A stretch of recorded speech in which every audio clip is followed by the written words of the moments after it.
And the next morning, we went riding.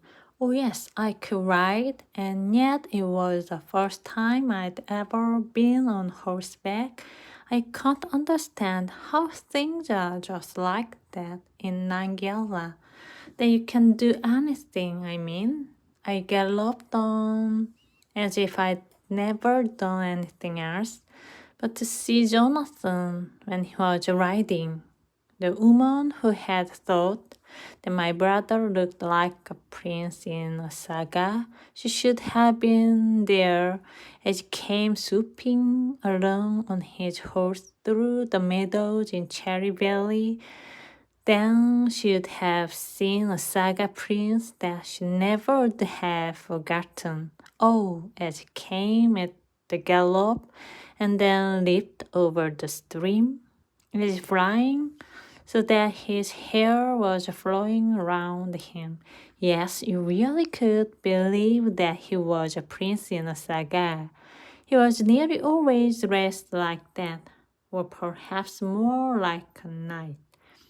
There were lots of clothes in a cupboard at Night Farm, wherever they had come from, and they weren't anything like the clothes we have nowadays, but just like a night clothes.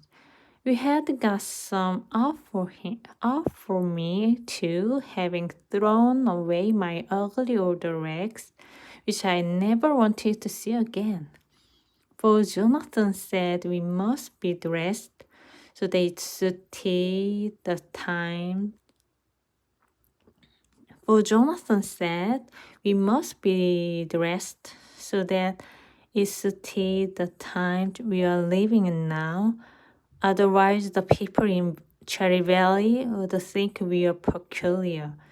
The days of campfires and sagas wasn't that what Jonathan had said. As we were riding round in that beautiful valley of ours, I asked him, they must be dreadfully olden days that we're living here in Nangiala, mustn't they?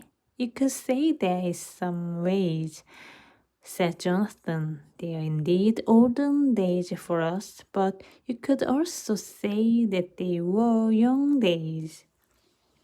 For Jonathan said we must be dressed so that it suited the times we're living in now. Otherwise, the people in Cherry Valley would think we are peculiar. For Jonathan said we must be dressed